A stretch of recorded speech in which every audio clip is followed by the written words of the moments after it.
Bueno, hola a todos, ¿cómo están? Muchas gracias por acompañarnos el día de hoy. Yo soy Laura Pacheco, miembro fundador de La Paz Querida, y hoy nos encontramos con Ana Saldarriaga, una joven muy pila, colombiana, mucho orgullo, que nos va a comentar un poquito sobre los objetivos de desarrollo sostenible. Entonces, la idea de toda nuestra jornada el día de hoy, que esperamos estar entre las 7 y las 8 de la noche, transmitiendo en vivo, respondiendo todas sus preguntas, es justamente enterarnos juntos de qué se trata esto de los objetivos de desarrollo sostenible y cómo cada uno de los ciudadanos podemos hacer parte de esta estrategia. Entonces, vamos a obviamente esperar un poquito a que llegue más gente y podemos ir empezando. Entonces, antes de iniciar con Ana, les quiero contar a las personas que de pronto no conocen La Paz Querida, o las personas que quieren un poquito más de claridad sobre quiénes somos y qué hacemos. La Paz Querida inició en un grupo de 40 personas, 40 colombianos de unas historias muy interesantes en el país, que decidieron hacer algo más por Colombia y dedicar más tiempo para hacer que nuestro país fuera mucho mejor, de unos perfiles muy interesantes en el país, como por ejemplo el padre Francisco de Rú, el doctor Rodrigo Uprimi de Justicia, Elizabeth Ungar, Margarita Marino de Botero, un ambientalista muy importante del país, Manuel Rodríguez, Julio Carrizosa, María Teresa Garcés, unas personas, digamos, que de mucha relevancia a nivel nacional, que decidieron unirse y pensar qué más podemos hacer por el país, y empezamos a trabajar ya hace 2 años en esta iniciativa. Nos lanzamos hace 1 año, justamente en agosto del 2016, y estamos comprometidos con que Colombia sea un país mucho más equitativo, pero principalmente que los colombianos tengan dignidad de vida en cada uno de los territorios del país. En ese entendido, nos comprometimos a trabajar con los líderes, de todos tipos de líderes en los territorios, líderes sociales, líderes deportivos, líderes políticos, todos los tipos de líderes que quieran hacer que en los municipios, en cualquiera de los territorios colombianos, en ciudades, en pequeños pueblos, desde cualquier, digamos, territorio, se construya un mejor país. Entonces, decidimos trabajar con ellos, y lo primero que quisimos darles era un ciclo de formación, que es este ciclo de formación, en donde le vamos a estar dando una serie de herramientas todos los jueves entre las 7 y las 8 de la noche, con unos presentadores muy interesantes, personas bastante, digamos, importantes en la agenda nacional, y que pueden compartir desde su experiencia herramientas o tips interesantes para los líderes en cualquiera de los territorios del país. Entonces, eso es básicamente La Paz Querida. Los invito a que entren a la página www.lapazquerida.com. Ahí tenemos nuestra declaración de principios, que resume quiénes somos y qué pensamos del país, para dónde vamos, y pues que se unan a la Paz Querida, y que sobre todo participen de este ciclo durante cada uno de los jueves de 7 a 8 de la noche. Entonces, sin más preámbulos, vamos a darle inicio al ciclo, y para ello entonces quiero presentarles a una mujer a la cual admiro mucho. Ana María Saldarriaga la conozco ya hace 5 años en una organización que se llama IESEC, que ya nos va a contar un poquito de qué se trata esta organización, en la cual ella trabajó bastante tiempo, y la conocí principalmente liderando jóvenes. Entonces, ella estuvo durante varios años haciendo que Colombia se transformara desde las acciones diarias de los jóvenes en nuestro país, en más de 25 departamentos, si no estoy mal, desde más de 140 universidades en toda Colombia. Y justamente desde esa experiencia de liderazgo, digamos que empezó a trabajar con el tema de objetivos de desarrollo sostenible con las Naciones Unidas, principalmente desde la Secretaría de las Naciones Unidas. Entonces, es la persona más idónea, sin duda, para iniciar nuestro ciclo, para contarnos de qué se tratan los objetivos de desarrollo sostenible y cómo podemos, como ciudadanos, hacer parte de esta estrategia global que busca hacer una Colombia mucho más justa, y donde los ciudadanos colombianos tengan una dignidad humana todos los días en cualquier territorio. Entonces, sin más preámbulo, Ana, es ingeniera de diseño de producto de la Universidad EAFIT, tiene 29 años y básicamente ha estado trabajando desde el sector privado en Bancolombia, trabajó 8 años en IESEC, una ONG, una organización no gubernamental de carácter internacional, corrida por jóvenes, para jóvenes. Y en este momento se encuentra trabajando principalmente en Chicago en temas de consultoría y bueno, básicamente Ana nos va a ir contando a través de nuestro video qué está haciendo y por qué se ha vinculado seriamente con el tema de los objetivos de desarrollo sostenible y cuál es esa, digamos, eso que la mueve todos los días a trabajar por el desarrollo sostenible del mundo. Entonces, Ana, sin más preámbulo, bienvenida a este espacio y espero que tanto ustedes participen hablando con ella mucho como te diviertas acá en esta hora conmigo. Muchas gracias, Laura. Bueno, muchas gracias también por la invitación, por estar aquí. Y bueno, pues ya no hay necesidad pues de hablar más de mi perfil porque creo que ya Laura dijo todo lo que había que decir y si tienen más dudas se pueden meter a mi perfil de LinkedIn.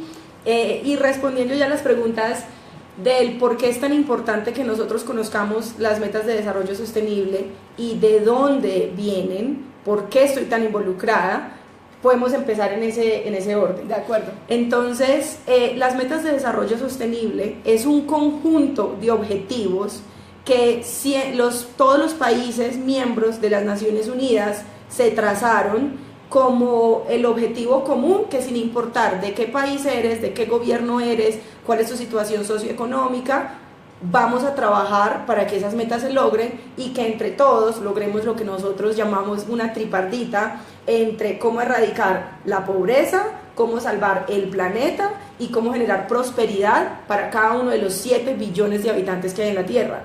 Porque es responsabilidad de todos sin importar el lugar en que hayamos nacido, ya sea en Dinamarca o ya sea en Congo. Entonces las Naciones Unidas, siendo la organización internacional que reúne en un solo lugar a los gobiernos de sus países, firmaron un acuerdo para que estos objetivos se pudieran identificar, se pudieran medir y se pudieran implementar. Entonces creo pues que a grandes rasgos esas son las metas. Ya vamos a ir indagando más a profundidad cómo nacieron, cuáles han sido todos los procesos de implementación. Yo les voy a hablar mucho desde la experiencia internacional, ya que en IESEC yo fui la persona que junto con un equipo gigante trajimos pues la involucración de todo este proceso y participé como la representante de Juventudes en las Naciones Unidas. Entonces les voy a contar una escala muy macro qué fue lo que pasó allá en Nueva York. Y eso es justamente la idea, pero entonces lo primero que queremos hablar en este ciclo es que los objetivos de desarrollo sostenible no es algo de Colombia simplemente. No es algo de Colombia. Todos los países miembros de las Naciones Unidas se comprometieron a trabajar por ellos. Okay. Y Colombia fue uno de los países abanderados que obviamente está liderando la implementación, pero que en su momento ejerció presión para que este acuerdo entre todos los países se dieran, que es muy escaso y es muchas... Hay gente que no se da cuenta de la dimensión de qué significa que todo el mundo todos los países de las Naciones Unidas votaron a favor de algo, todos, unánime. Eso nunca ha pasado. No sé si nunca, no me atrevería a decir que nunca porque soy ignorante al respecto, pero sí sé que eso fue súper escaso, o sea, y nadie podía creer que por primera vez en algo todos los países se pusieron de acuerdo en algo. Entonces eso fue un momento increíble. Yo tuve la oportunidad de estar en Nueva York cuando eso pasó y yo estaba sentada al lado del Malala y la Malala y los que estábamos los jóvenes, porque Malala también estaba como representante de Juventudes.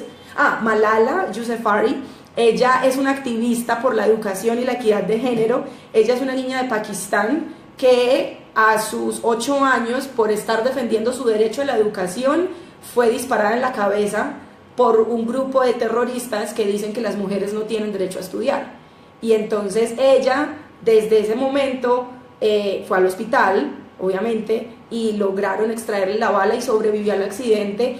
Obviamente quedó con ciertas limitaciones físicas, pero no ha sido un impedimento. Son físicas, no mentales. Físicas, no mentales. Y por su activismo y por su lucha en la defensa de que todos los niños tienen derecho a la educación y que las niñas están incluidas ahí también, ella se ganó el Premio Nobel de la Paz y ha sido hasta ahora la persona más joven, a los 17 años, en ganarse el Premio Nobel de Paz. Entonces tú estabas sentada el día que en Naciones Unidas se votó porque esta estrategia fuera una meta global al lado de una Nobel de Paz. Yo estaba ya representando a Colombia y a los jóvenes, porque a mí me invitaron por ahí, entonces me invitaron como la presidenta de SEC Internacional, que está representando a la organización de jóvenes más grande del mundo, pero también ellos tenían que hacer una distribución por países, qué jóvenes estaban representando, qué regiones. Entonces yo estaba representando la región de Latinoamérica y Colombia específicamente. Yo era la única colombiana sentada ahí. A mí me tocó ver al Papa, a mí me tocó ver a Shakira, a Angela Merkel. No, eso fue la locura. Y lo que te está diciendo era que el momento fue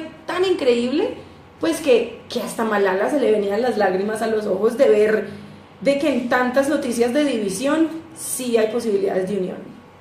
Espectacular. Bueno, tú nos estabas diciendo ahorita que Colombia había tenido un rol de liderazgo en este asunto de los objetivos de desarrollo sostenible. Sí.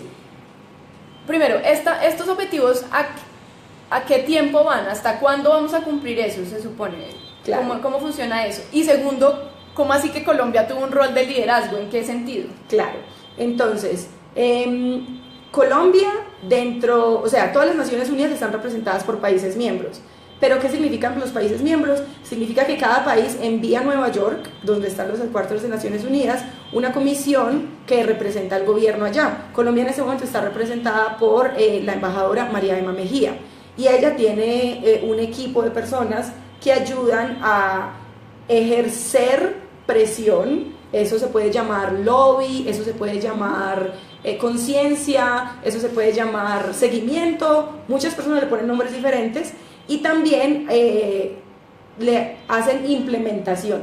Entonces, creo que esos dos son las cosas en las que Colombia más participó. ¿Por qué? Porque antes de los objetivos de desarrollo sostenible habían otros objetivos y que ya el deadline se estaba la fecha límite se estaba llegando, y entonces todo el mundo era preguntándose, bueno, ¿qué vamos a hacer? Entonces mucha gente decía, pues no se lograron esas metas, ya no hay que hacer nada. Y entonces Colombia dijo, ¿cómo así que no? O sea, ¿eso eran los tales objetivos del milenio? Exactamente. Pero eso, pues no pasó nada, eso no se cumplió, ¿sí? Eso no se cumplió, pero entonces era una analogía que Colombia precisamente llegaba y se paraba frente a todos los países y les decía, vea, nosotros en el año 2000, por eso se llamaban las metas del milenio, nos juntamos para sacar 8 metas de desarrollo del milenio para que en 15 años, es decir, en el 2015, las logremos. Entonces era como el año 2014, pues y ya todo el mundo se estaba dando cuenta de que las 8 metas del milenio no se estaban logrando, entonces como que había mucho escepticismo de que, pues, no se lograron, tenemos que mirar otras cosas. Siguiente, pasemos la página. Y Colombia se paró y dijo, no, un momentico, no las logramos, pero erradicamos la muerte temprana en embarazos de personas que estaban en una edad temprana en más del 80%. Y entonces empezaron a sacar, hay un video súper bueno, lo recomiendo que vayan al canal de YouTube que se llama The Global Goals, que se llama Deberíamos parar a mitad de camino. Y en ese video hablan de que si llegamos tan lejos, no alcanzamos la meta, pero lo que hicimos no se quita.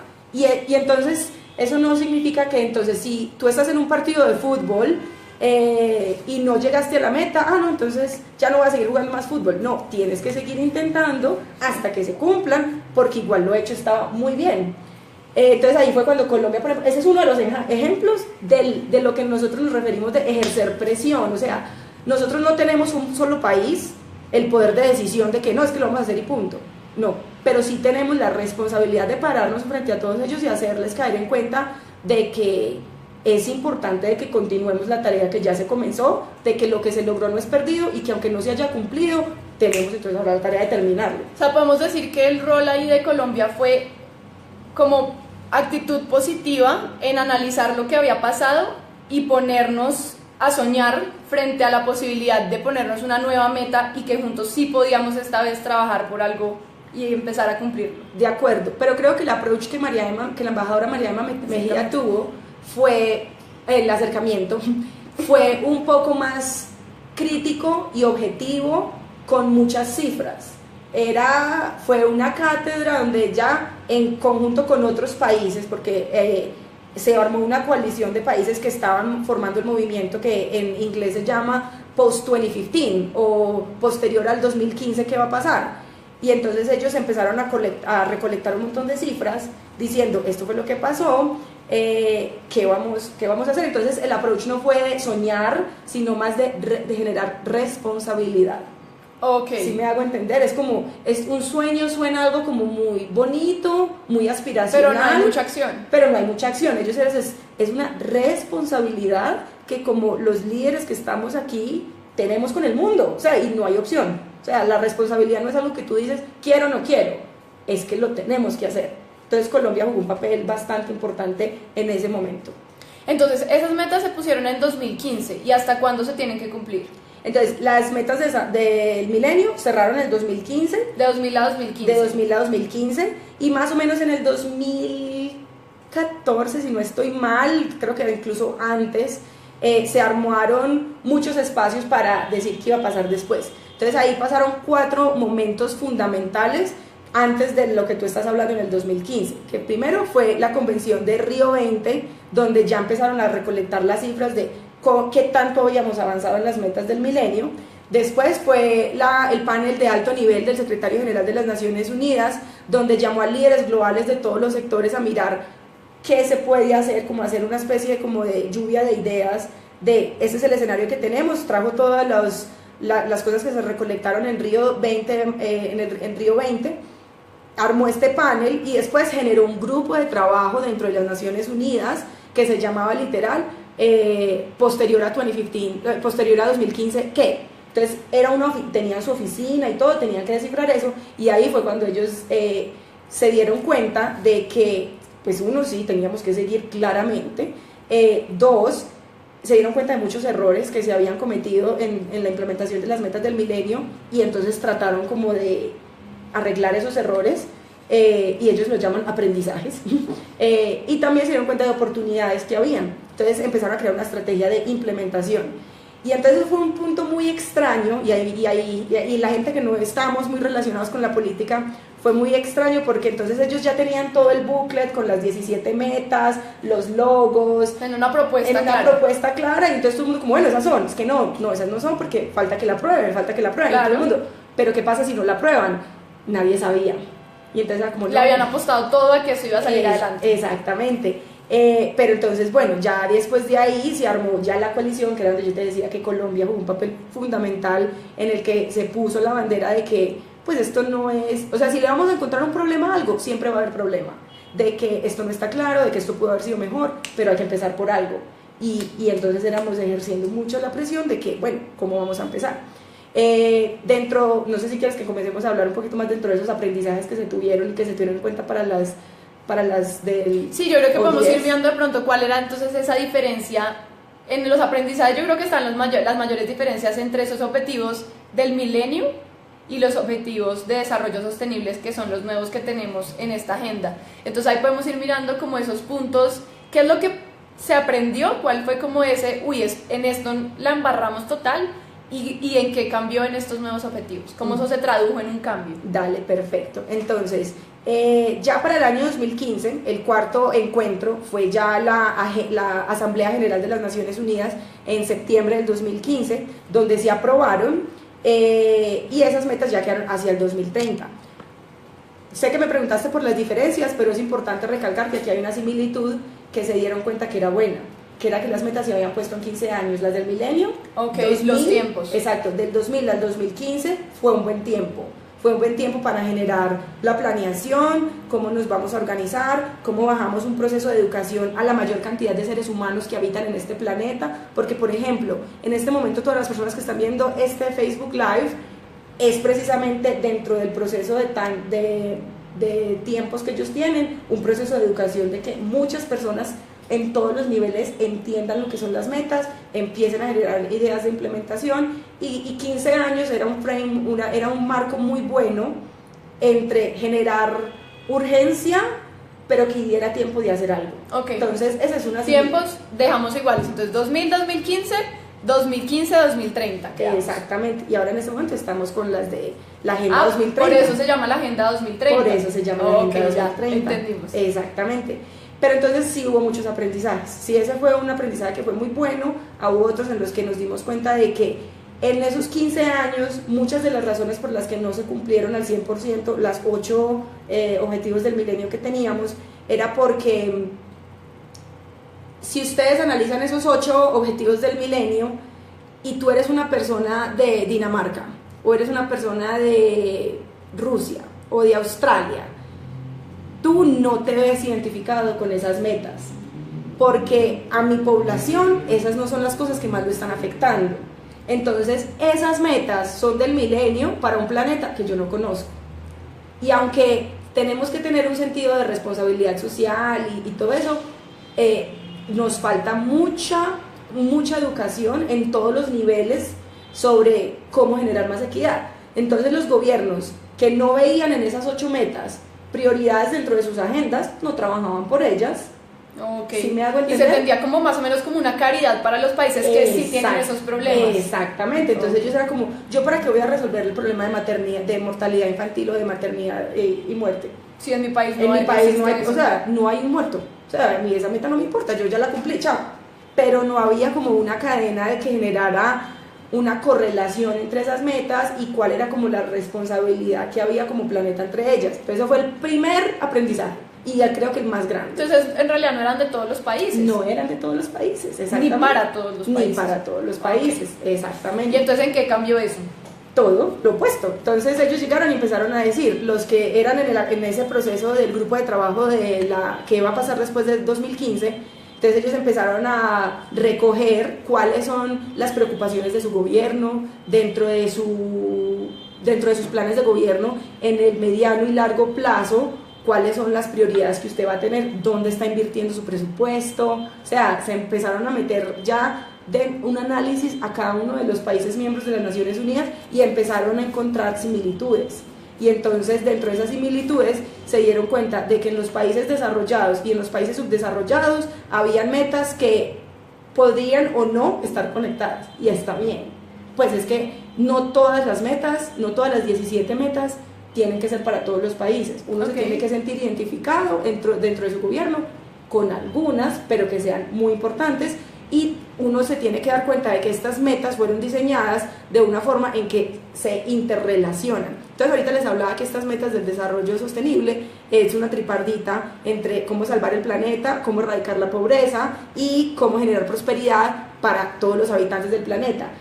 Cuando una persona empieza, cuando un país desarrollado empieza, por ejemplo, a trabajar en cómo salvar el planeta, cómo hacer un proceso de consumo responsable, automáticamente está ayudando a otras formas de, por ejemplo, empleo decente en países subdesarrollados. Cosas que ellos no tienen problema en su país, pero al estar ayudando en esta otra meta, indirectamente están colaborando en esta otra. Y al estar, por ejemplo, siguiendo con ese mismo ejemplo, aquí están desarrollando empleo digno en este país al estar salvando el planeta. Y dentro de eso también, por ejemplo, están generando partnerships, alianzas para las metas, que es la meta número 17, o salvando los océanos, por ejemplo. Entonces, todas las metas trataron de ser muy específicas, pero sí desglosarlas, que fue lo que no pasó con las del milenio, para que se pudieran interrelacionar las unas con las otras. Porque mal que bien, ahí es imposible de que todos los países tengan las mismas prioridades.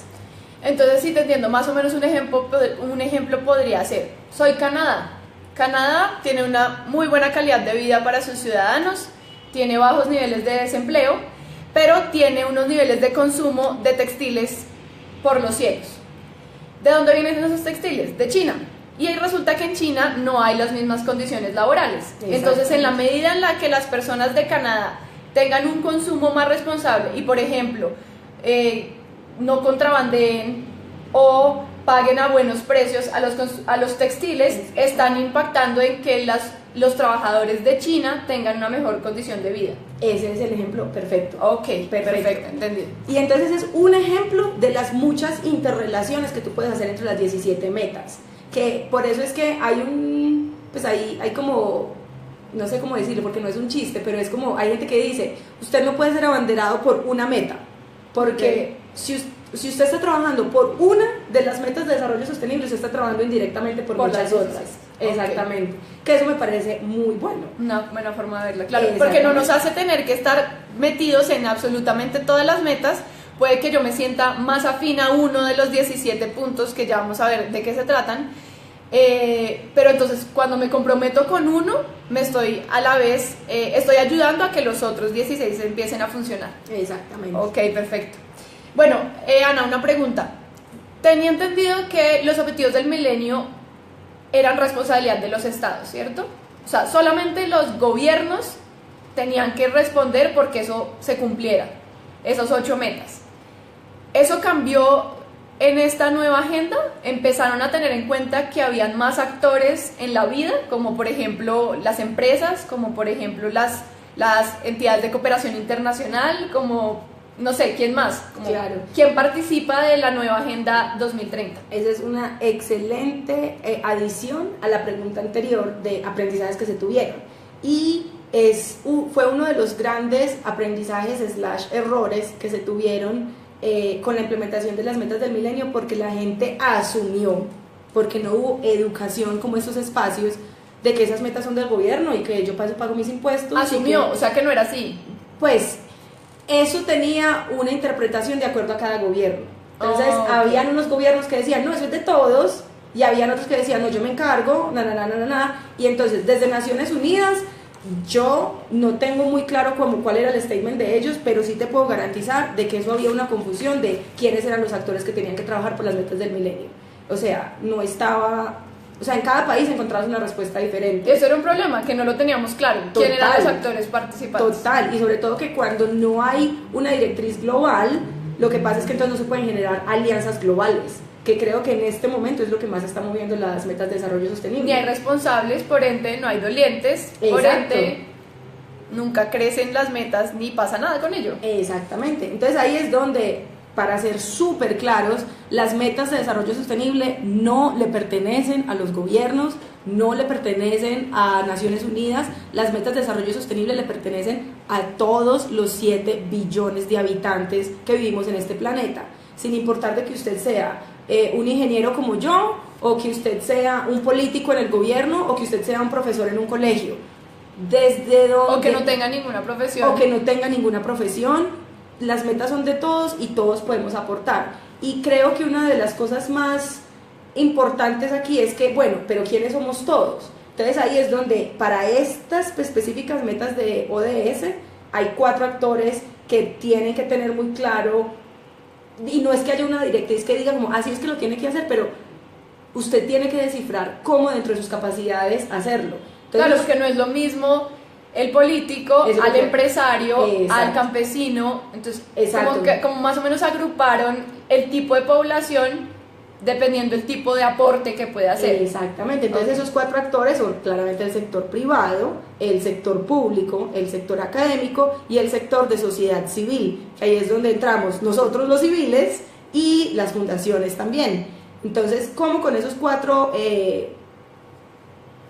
sectores podemos empezar a generar ideas, y más que ideas, acciones concretas para desarrollar esas implementaciones? Entonces ahí hay 2 recomendaciones, que si hay algo que yo quiero que se lleven de este Facebook Live, es que se metan a la página web de las Naciones Unidas y se descarguen una guía que tiene un nombre muy gracioso, que se llama la Guía de Implementación para las Personas Perezosas. Y entonces te pone, porque ustedes dicen, bueno, pero o sea, yo ni me sé todas las metas. O sea, no se preocupen, muy poquita gente se sabe las 17 metas y no se las tienen que saber. Lo importante no es que se las sepa, lo importante es que ayude a cumplirlas. Entonces, las Naciones Unidas generó una guía que te explica desde 3 niveles tú cómo puedes ayudar. Entonces está el nivel 1, que es el nivel básico. O sea, mega perezoso. Mega perezoso, de cómo tú puedes ayudar a cumplir esas metas desde tu propia casa.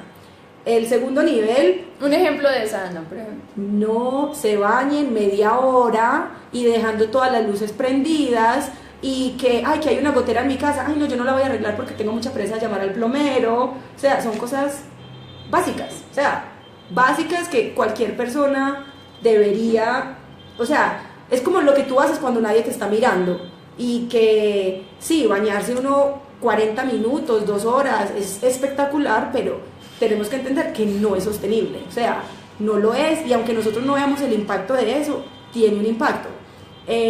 Está el segundo nivel, que es para perezosos, pero no tan perezosos, de pronto como que ya se están dando cuenta un poquito más de las implicaciones que eso tiene, y entonces empiezan ya como a ponerte retos más fuertes. Entonces, por ejemplo, reduce el consumo de carne, en la medida de lo posible que pues se vuelvan vegetarianos, pues eso ya depende de cada persona, pero tú no tienes que comer carne 3 veces al día, todos los días de tu vida, porque, por ejemplo, una de las cosas que más está destruyendo el planeta es el metano que producen las vacas. Y mucha gente no sabe eso, ¿sí me hago entender? Entonces, dejar de comer carne 7 días y comer 5.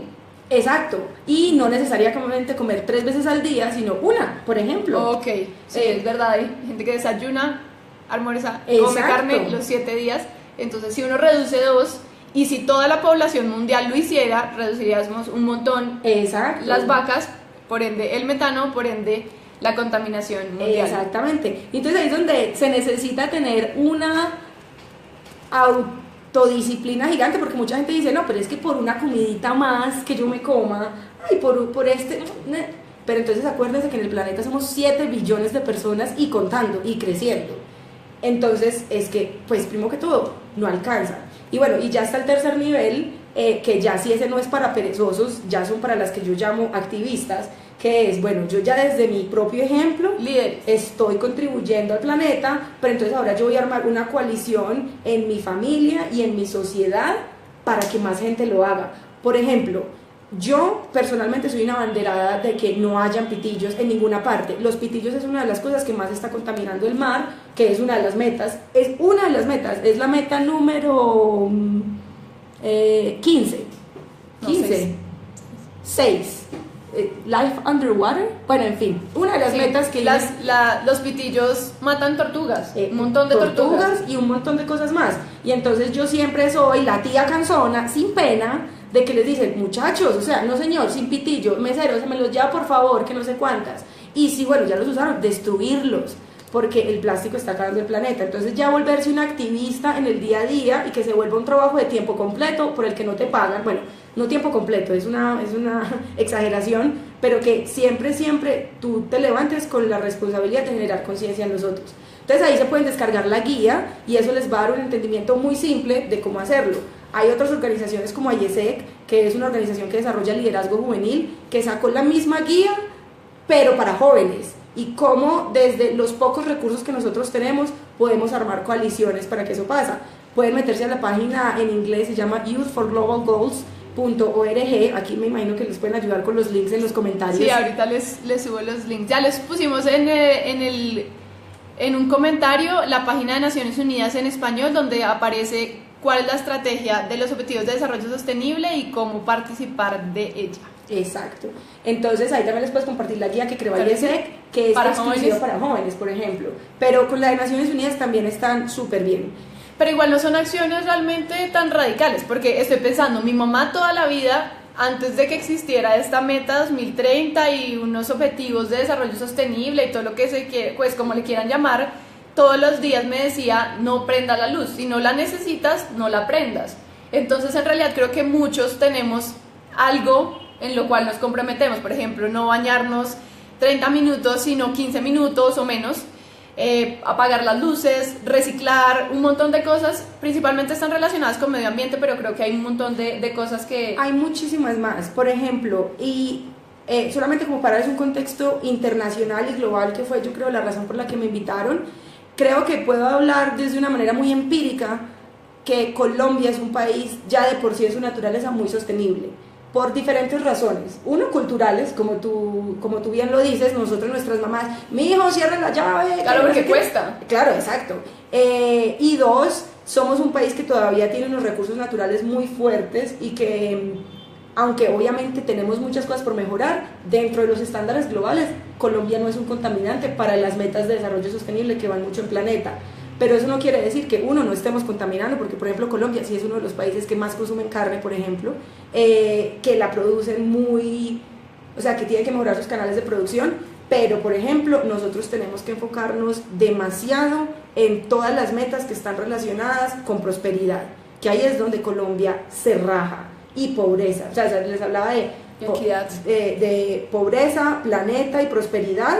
En planeta estamos mejor que la mayoría, pero en pobreza y en prosperidad creo que son las metas donde más nos tenemos que desarrollar. Aquí quiero hacer una anotación, que es que las 17 metas están conglomeradas en 3 grupos, que son esos 3 que acabo de decir. Entonces ustedes dentro de las 17 pueden hacer un ejercicio y mirar cuál meta está dentro de pobreza, cuál meta está dentro de planeta y cuál meta está dentro de prosperidad. Y eso es un juego bastante interesante, porque esos son los 3 pilares con los que crearon las metas de desarrollo sostenible. Creo que debe haber como hecho... para que uno no tenga que pensar en los 17 como un todo, sino uno piensa, ok, por ejemplo, a mí me interesa más trabajar el tema de cuidar el planeta, entonces ahí ya voy a encontrar uno sobre vida en la tierra, vida en el agua, vida en el aire y demás. Exactamente. Otro que está con el tema de prosperidad, entonces acabo aquí de infraestructura, equidad de género va en prosperidad. Sí, en prosperidad.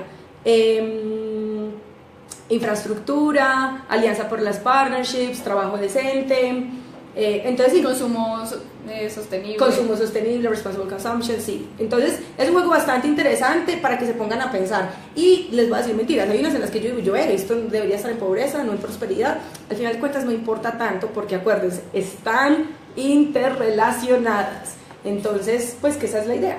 Entonces, bueno, yo creo que ya con eso terminamos el contexto de cómo nacieron las ODS y más o menos como cuál es el ejemplo concreto que nosotros podamos hacer como ciudadanos. Pero entonces acuérdense que si son 7 billones de personas haciendo lo que esa guía dice, sería genial, pero también sería chévere tener recursos. Entonces ya para finalizar, ahí es donde tenemos que meter a las empresas, al sector gobierno, al sector público y a la academia, de que cómo nos vamos a vincular. O sea, es que esto, sí, el sector civil puede hacer muchas cosas, pero necesitamos a alguien que nos articule. Entonces ahí creo que es importante de que todas las empresas, bueno, y el sector privado, el sector público y el sector académico se pregunten qué está haciendo para esas metas, y si la respuesta es nada, estamos mal. Y hay muchos ejemplos de lo que pueden hacer. Por ejemplo, yo les puedo decir que a nivel global hay muchas multinacionales, empezando por ejemplo por una que yo sé específicamente que está trabajando muy fuertemente por eso, que es PwC, Electrolux también, de que dijeron, bueno, ¿qué son las metas de desarrollo sostenible? ¿Cómo estamos aportando actualmente? ¿Cómo podemos mejorar? O sea, ¿en qué nos estamos rajando literalmente? Y bueno, ¿y cuál va a ser el plan a 2030? Y ellos generaron su propio plan y están invirtiendo presupuesto, gente, tanto así que, por ejemplo, hay unas empresas de tecnología que, pues yo trabajo en el sector de tecnología, que están diseñando equipos de seguimiento a esas organizaciones para traquear las metas de desarrollo sostenible, que me parece espectacular. Ay, perdón, disculparán. Tranquila. Bueno, entonces básicamente aquí hay un mensaje muy muy importante, y es que así como todos hacemos parte del cumplimiento de los objetivos de desarrollo sostenible, todos nos beneficiamos de que estas metas se cumplan. Sí, eso no se trata como por ejemplo las metas anteriores del milenio, que era solo los países más en vía de desarrollo que tienen más problemas, allá es donde se va la plata y los enfoques y ellos van a crecer, sino cualquier país del mundo, desde Colombia, pasando por cualquier otro país desarrollado o en vía de desarrollo, con más o menos recursos que nosotros, con más o menos niveles de equidad, de cuidado del medio ambiente y demás, se ve beneficiado y tiene un rol en la construcción de un mundo sostenible alrededor de las metas de los objetivos. Exactamente. Bueno, y creo que esa analogía también se puede pasar a personas, que es, ¿quiénes son los que tienen que trabajar por las metas de desarrollo sostenible? Las personas de clase alta, que son los que tienen los recursos, los que tienen la capacidad, los personas de clase baja, que no tenemos tanta plata, que no tenemos de pronto tanta educación, y ahí la respuesta es igual. Todos tenemos que meternos dentro de nuestra capacidad, y nuestra condición actual nunca puede ser nuestra excusa. Pero no todos tenemos que trabajarle a todo necesariamente. No. Porque como vimos, si le trabajamos a una sola, nada más a una, por poner un ejemplo, uno puede trabajar mucho más, pero si yo me comprometo con una sola, mi trabajo está necesariamente impactando a otras metas. Entonces, si todos, de todas las clases, de todos los países, nos comprometemos a trabajar al menos con una, podemos asegurar que a 2030 tengamos muchos más éxitos que lo que tuvimos, por ejemplo, a 2015 con las metas del milenio. Sí. Bueno, Ana, yo quisiera terminar esta conversación contigo preguntándote un poquito de dónde salió esta motivación de trabajar por el desarrollo sostenible. ¿Qué tiene que ver eso contigo y por qué, si tú eres ingeniera de diseño de producto, terminaste en este tema social de líderes, de jóvenes, trabajándole a esto? Sí, bueno, entonces ahí yo creo que yo he tenido la oportunidad de viajar a más de 52 países, yo hablo 2 idiomas, me gradué de una excelente universidad, pero tenemos que recordar que dentro del contexto colombiano, las historias que yo puedo contar y representar, pues yo fui la representante colombiana en la adopción de las metas de desarrollo sostenible al lado de Malala. Al lado de Malala, y me ha tocado dar muchísimos discursos en Naciones Unidas, en Filipinas, o sea, en todas partes, y yo entiendo que ese privilegio, porque es un privilegio y una responsabilidad, conllevan a una responsabilidad. El privilegio conlleva responsabilidad, punto. ¿Y de dónde parte esa responsabilidad? Pues entendiendo al colombiano promedio. Si no soy yo el colombiano promedio, entonces ¿quién es? Entonces, por ejemplo, yo he tenido la oportunidad pues como de sacar como una radiografía de colombiano promedio cuyos núcleo familiar se forma desde los papás, y los papás, por ejemplo, este colombiano vienen de una familia desplazada. Entonces a esa familia desplazada en Antioquia le tocó irse a Medellín, y en Medellín, sin casa, sin nada, bandéese como pueda.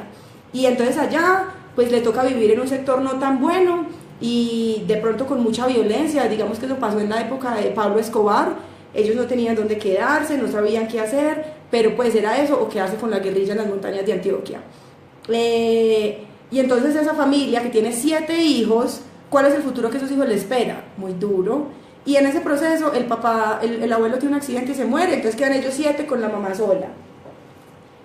Y esas es como las historias que en Colombia se van formando, obviamente de diferentes formas, en diferentes dimensiones, pero entonces si ustedes son parte de esa familia de 7 personas, ¿cuántos alcanzan a graduarse del colegio, del bachillerato? Con una mamá soltera, que no tiene educación, que están desplazados de una ciudad que no conocen. Y bueno, digamos que de esos, una persona con mucho esfuerzo y sacrificio de los otros 6 logró graduarse de universidad.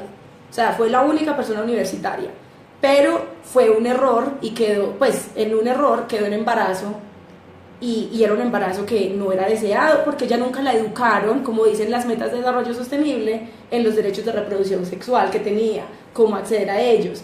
Y bueno, queda en embarazo, tiene el muchachito, no se ha graduado a la universidad, se tiró a la universidad, pues, y esas son las historias que pasan todo el día nuevamente en diferentes dimensiones.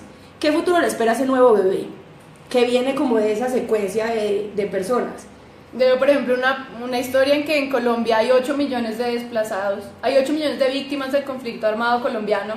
Por ende, esta historia básicamente la pueden compartir fácilmente 8 millones de colombianos. Exacto. En todo el territorio. Exactamente, y a mayor o menor escala, pero totalmente. Entonces este bebé nace en un barrio que se llama 13 de octubre, en pleno conflicto con Pablo Escobar, y en un proceso pues súper horrible, él queda atrapado en una balacera. ¿Y qué pasa con un niño que crece en ese ambiente, que sabe que sus abuelos no son de aquí, que sabe que su mamá es soltera, que pues, o sea, ahí es donde uno tiene que sentar a pensar quién trabaja por esas personas? Y si el privilegio conlleva responsabilidad, yo tengo 2 opciones: o me hago las de las gafas gordas o me pongo a hacer algo. Y entonces ahí es donde yo digo, me pongo a hacer algo, punto. O sea, no hay forma de que dentro de una sociedad tan golpeada por la violencia como Colombia, los poquitos colombianos que tengamos privilegio, nos sintamos con derecho de que ese privilegio nos fue dado por el nacimiento que tuvimos. Pero entonces ahí yo sí creo que principalmente esa historia me llega muy personalmente, porque esa bebé que quedó atrapada en la balacera fui yo. Pues yo no vengo de un contexto en el que vos digas que, ay no, sí, es que sí, yo podría haber estudiado en EAFIT y haber ido a 52 países y lo que quieras, pero mi mamá es la persona de la que les estaba hablando, la de la universidad que quedó en embarazo. Mi abuela es la que vino desplazada de las montañas de Antioquia y que no tenía ni idea qué hacer, y yo fui la que quedé atrapada en esa balacera y que toda la vida crecí en un contexto en el que el miedo, la zozobra de Pablo Escobar siempre estuvo ahí, de los sicarios, del robo, de la violencia, de la pobreza. Y entonces yo no tengo que imaginarme por qué están trabajando las metas de desarrollo sostenible y por qué son importantes, porque yo lo viví y todos mis amigos de la infancia lo vivimos y sabemos por qué vinieron de ahí. Pero también yo no dejé que esas circunstancias definieran mi futuro. ¿Por qué? Porque es cuestión de tomar acción, es cuestión de simplemente llegar y decir, con los muchos o poquitos recursos que tengamos, cuál va a ser mi responsabilidad, mi granito de arena para ayudar a los otros. Y entonces yo creo que ahí fue cuando las metas de desarrollo sostenible vinieron a mi vida. Yo me di cuenta de que más que una iniciativa global, es una responsabilidad individual que, como les decía antes, es un trabajo que yo tengo todos los días, que me levanto, me acuesto y yo estoy pensando en cómo educar a más personas, en cómo ayudar a que las personas lo entiendan de manera más sencilla, de que sientan de que no es algo del gobierno y que esa gente como es de maluca. No, eso es de todos, y que si nosotros no soñamos en un mundo mejor, obviamente no vamos a trabajar por un mundo mejor. Y ya las metas del milenio nos enseñaron de que si era posible, no se lograron, sin pero hacer mucho logramos un montón de cosas. Ahora te imaginas donde sí logremos realizar esta coalición y que apenas llevamos 2 años de implementación, 2 años, y aunque han habido muchos problemas, son ya muy rescatables los ejemplos que están dando del sector privado, del civil society, porque la gente se está dando cuenta de que ya esta es la única oportunidad que tenemos de salvar el planeta. De acuerdo. ¿Sí me entiendes? Entonces ya somos es como la última generación. Exacto, entonces ya es algo personal. Entonces yo creo que mi historia obviamente marca mi propósito, pero lo que a mí más me ayuda simplemente a seguir trabajando es entender de que, como yo, hay muchos otros colombianos que no se dan cuenta que ellos tienen las mismas oportunidades que yo tuve. Y me encantaría, y estamos hablando en Colombia, ya que estaba en tantos países, he visto niños que crecen en una pobreza absurda y ellos no se atreven a soñar a que puedan ser, por ejemplo, como yo, de dar discursos en las Naciones Unidas. ¿Por qué? Ay, no, es que yo nací en este contexto. No. Yo también, y acá estoy hablando contigo. Exacto. O sea, por ejemplo, yo vine a conocer Bogotá, o sea, es que yo vine a salir de Medellín cuando yo tenía 20 años, porque yo vine a Bogotá por ISEC, y era mi primera vez en la capital, y yo tomándome fotos en la casa de Nariño, y yo, Dios mío, estoy en Bogotá, ya, o sea, mami, mira, me estoy triunfando, porque vine a Bogotá. O sea, eso era algo impensable en mi familia. Y ahora imagínate ya la primera vez que salí del país, cuando aprendí inglés. O sea, eso es sino simplemente que cada una de las personas que esté tomando estas charlas se den cuenta de que ustedes son el protagonista del que va a estar aquí en el Facebook Live contando esa historia. Entonces quiero que se pregunten cuáles son el tipo de historias que quieren contar y qué tan dispuestos están a invertir su tiempo en que eso pase. Bueno, Ana, muchas gracias por compartir esa historia con nosotros. Yo creo que es el hecho simplemente de pensar no solamente las metas personales que tengo yo como ser humano y cuánto quiero soñar para llegar, sin importar, digamos, las condiciones o sin importar el contexto que puede llegar a ser difícil, sino es además tener la responsabilidad de que cada oportunidad que se me presenta a mí significa un reto para ayudar a otra persona. Total, y en una responsabilidad. Una responsabilidad. Y entonces en esa medida, tanto los objetivos de desarrollo sostenible, si se cumplen, me ayudan a mejorar mi calidad de vida como miembro del planeta, como si yo los cumplo, ayudo a otro miembro del planeta, colombiano o cualquier lugar del mundo, a que esa persona también viva con dignidad humana en cualquier lugar donde esté. Entonces yo creo que es básicamente esa la idea de por qué involucrarnos con los objetivos de desarrollo sostenible, porque desde La Paz Querida y desde tantas organizaciones públicas, privadas y sector gobierno hay tanto interés en que esto funcione, que nos involucremos, sin importar si yo estoy en Santander de Quilichao, en Biotá, en María la Baja, en un montón de municipios que particularmente tienen historias muy parecidas a la Medellín de los años 80 que tú nos contaste, Ana, y que sin embargo hay un montón de líderes trabajando en sus diferentes temas, desde la parte deportiva, desde la parte social, desde la parte ambiental y demás, para hacer que todos los colombianos tengamos un mejor mañana y que incluso una persona del Congo tenga también un mejor mañana. Total. Entonces, bueno, muchas gracias a todos, muchas gracias, Ana, por acompañarnos. Esperamos nuevamente volverte a tener, particularmente hablando con el tema de equidad de género, porque sé que estás muy apersonada con ese tema con el objetivo de equidad de género, y pues encantada de tenerte acá, encantada de poder compartir contigo la idea de la paz querida y obviamente bienvenida a unirte a esta lucha por una Colombia mucho más equitativa y mucho más digna. Y gracias a todos ustedes por participar, los invito a compartir el video. Recuerden dos cosas. Uno, nos vemos todos los jueves de 7 a 8, hoy tuvimos una excepción porque Ana, justamente dentro de sus grandes experiencias, se ganó una beca en Londres desde el gobierno de Reino Unido y mañana va a tener toda esa premiación y esa entrega de esa beca para irte a estudiar allá tu maestría, lo que es increíble. Entonces por eso era una excepción y hoy hicimos el miércoles, pero todos los demás días estaremos los jueves de 7 a 8 a través de Facebook de La Paz Querida. Y la segunda es obviamente a compartir este video para que más personas se enteren de qué se tratan los objetivos de desarrollo sostenible. Y nos pueden preguntar todo lo que quieran, no importa que ya no estemos al aire, pero estaré muy pendiente para estar respondiendo todas sus preguntas. Y también yo creo que si le preguntan algo a Ana, vamos a estar... Me encuentran en Facebook, en Instagram, en Twitter, por ahí respondo, y en LinkedIn, ahí me encuentran en toda parte, lo que necesiten a la orden. Bueno, que estén muy bien, una feliz noche. Chao. Chao.